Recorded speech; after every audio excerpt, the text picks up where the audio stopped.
Hello everyone, welcome to the Electrical Objective Academy. Today we will discuss about the electrical machine objective questions. Question number first, in a transformer, zero voltage regulation at full load is option number A, not possible. Option number B, possible at unity power factor load. Option number C, possible at leading power factor load. Option number D, possible at lagging power factor load. तो friends आपसे पूछा जा रहा है कि transformer में जो zero voltage regulation होता है वो कौन से लोड पर होता है। तो ऑप्शन नंबर जो हमारा सी है वो उसमें करेक्ट हो जाएगा, possible at leading power factor load.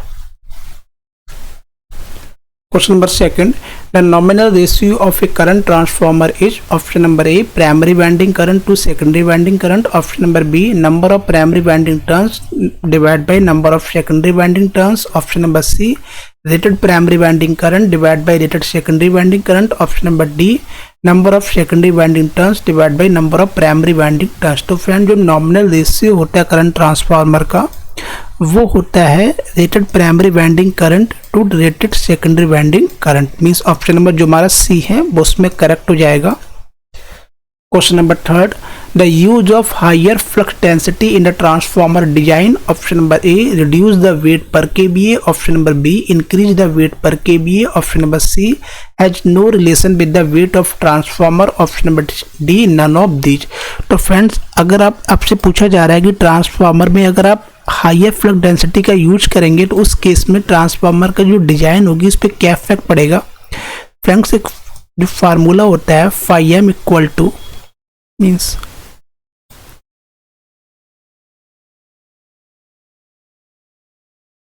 We M equal to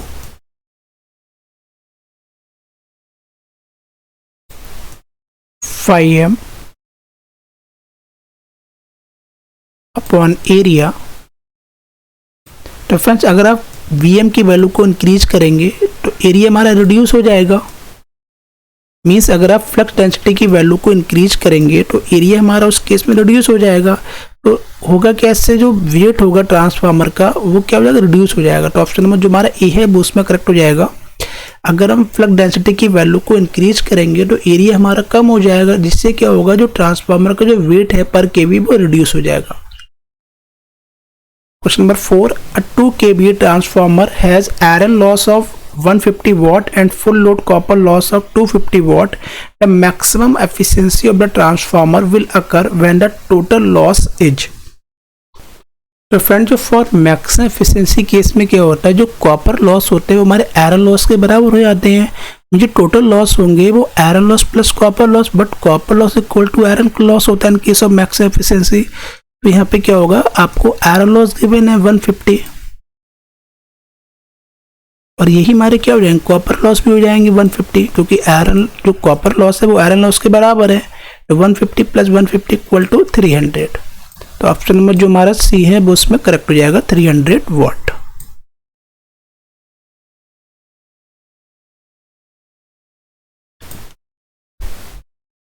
Question number 5, two transformer when operating in parallel will share the load depending upon which of the following. Option number A, magnetizing current. Option number B, leakage reactance. Option number C, per unit impedance. Option number D, efficiency.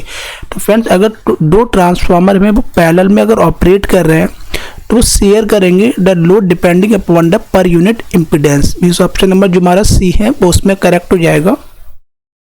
Question number 6, in an induction motor if the air gap is increased then option number A, its speed will reduce. Option number B, its speed will increase. Option number C, its power factor will reduce. Option number D, none of above. तो friends आपसे पूछा जा रहा है कि अगर induction motor में अगर एयर गैप को इंक्रीज कर दिया जाए तो उससे क्या इफेक्ट होगा। तो फ्रेंड जो पावर फैक्टर होगा वो हमारा कम हो जाएगा। If we increase the air gap in induction motor then power factor will reduce. तो ऑप्शन नंबर जो हमारा सी है वो उसमें करेक्ट हो जाएगा। Question number 7, slip of an induction machine is 0.04 and the stator supply frequency is 150 Hz.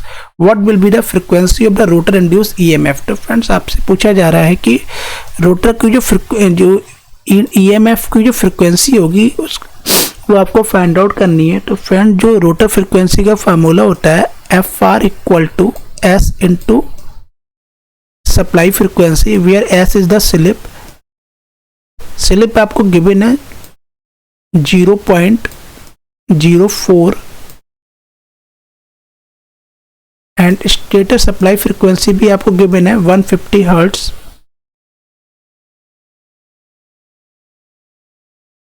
वहां से जब आप इसको सॉल्व करेंगे तो आपको मिल जाएगा 6 हर्ट्ज। तो ऑप्शन नंबर जो हमारा बी है वो उसमें करेक्ट हो जाएगा। फ्रेंड्स सिंपल आपको ये वाला फॉर्मूला यूज करना है। This is the formula of relation between the rotor frequency and supply frequency.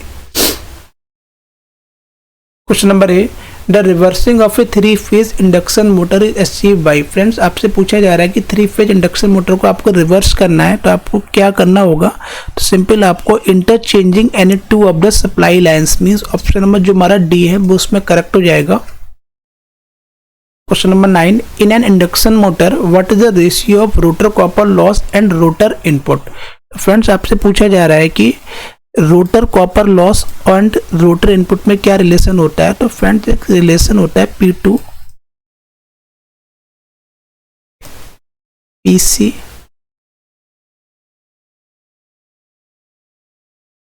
And PM equal to 1 slip into 1 minus S। Friends यहाँ से आप फाइंड आउट कर सकते हैं P2 is the rotor input and PC is the rotor copper loss, then PC upon P2 equal to S upon 1। इस option number जो हमारा B है वो उसमें करेक्ट हो जाएगा। Question number 10, the slip of an induction motor normally does not depend on option number A rotor speed, option number B synchronous speed, option number C shaft torque, option number D core loss component. तो friend जो slip induction motor की जो slip होती है वो कभी भी core loss component पे डिपेंड नहीं करती है। तो ऑप्शन नंबर जो हमारा डी है वो उसमें करेक्ट हो जाएगा। Question number 11, the wave form of the armature MMF in a DC machine is. Option number A square, option number B rectangular, option number C triangular, option number D sinusoidal. तो friend जो armature MMF की जो wave form होती है in DC machine में वो triangular होती है। तो ऑप्शन नंबर जो हमारा सी है वो उसमें करेक्ट हो जाएगा। Question number 12, lap winding is suitable for option number A low voltage low current DC generator, option number B high voltage low current DC generator, option number C high voltage high current DC generator, option number D low voltage high current DC generator. तो friend जो lap winding होती है वो suitable होती है high current and low voltage के लिए, high current and low voltage के लिए। तो ऑप्शन नंबर जो हमारा डी है वो उसमें करेक्ट हो जाएगा। Question number 3, the dummy coil in a DC machine are useful to option number A increase the efficiency, option number B improve the commutation, option number C reduce the cost of the machine, option number D maintain mechanical balance of armature। तो friends आपसे पूछा जा रहा है जो dummy coil है वो DC machine में कैसे यूजफुल होती है। तो वो करती है maintain mechanical balance of armature. तो ऑप्शन नंबर जो हमारा डी है वो उसमें करेक्ट हो जाएगा। Dummy coil in a DC machine are useful to maintain mechanical balance of armature.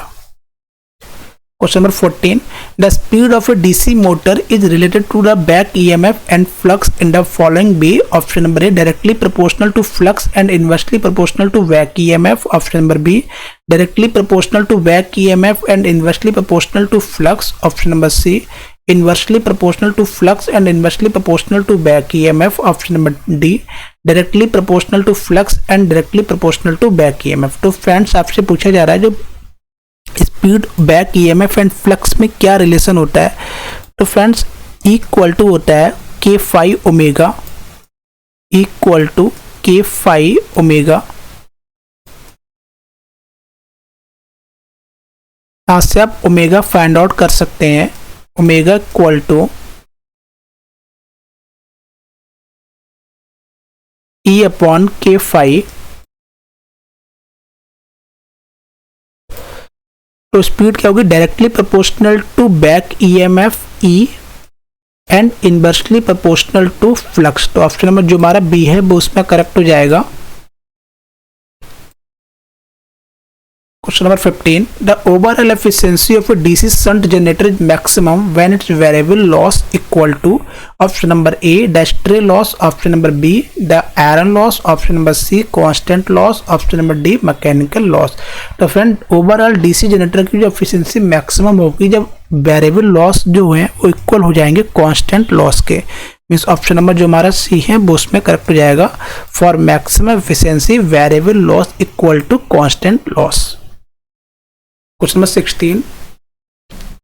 High speed alternator usually have option number A silent pole rotor, option number B cylindrical rotor, option number C both salient pole and cylindrical rotor, option number D none of these। तो friend जो high speed alternator होते हैं वो generally use करते हैं cylindrical rotor. तो option number जो हमारा बी है वो उसमें करेक्ट हो जाएगा। For high speed alternator we have use cylindrical rotor. Question number 17. The synchronous reactance is the option number A reactance due to armature reaction of the machine, option number B reactance due to leakage flux, option number C combined reactance due to leakage flux and armature reaction, option number D reactance added due to armature reaction और leakage flux। तो आपसे पूछा जा रहा है friend जो synchronous reactance होता है वो combined होता है, combined reactance due to leakage flux and armature reaction.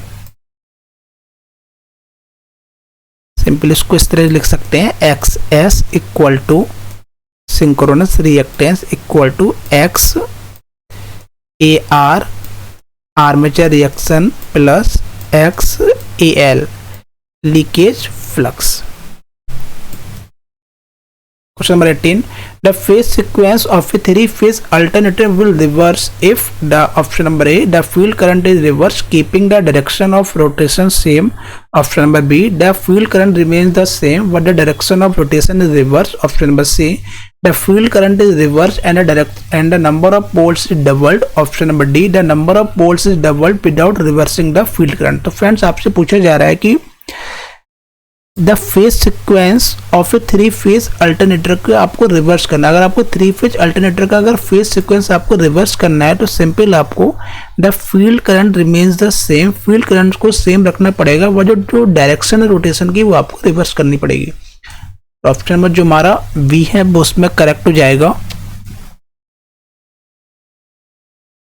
Question number 19 damper winding is provided in a polyphase synchronous motor in order to option number A damp out the noise of the machine, option number B prevent hunting, option number C provide starting torque, option number D provide a cylindrical structure to reduce wind friction। तो friend जो damper winding use करते हैं polyphase synchronous motor में in order to provide starting torque, तो option number जो हमारा C है वो उसमें करेक्ट हो जाएगा।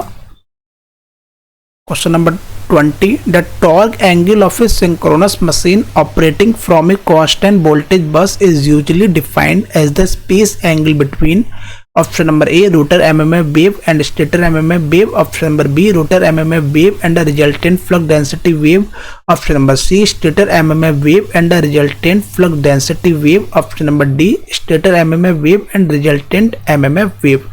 तो फ्रेंड जो सिंक्रोनस मशीन में जो टॉर्क एंगल होता है वो हमारा होता है rotor MMF wave and stator MMF wave. Option number जो हमारा ए है वो उसमें करेक्ट हो जाएगा। फ्रेंड्स आज हमने इलेक्ट्रिकल मशीन के 20 ऑब्जेक्टिव क्वेश्चन डिस्कस किए। फ्रेंड्स अगर आपको वीडियो अच्छी लगी हो तो आप वीडियो को लाइक करें, शेयर करें और हमारे चैनल को सब्सक्राइब करें। Okay, thank you.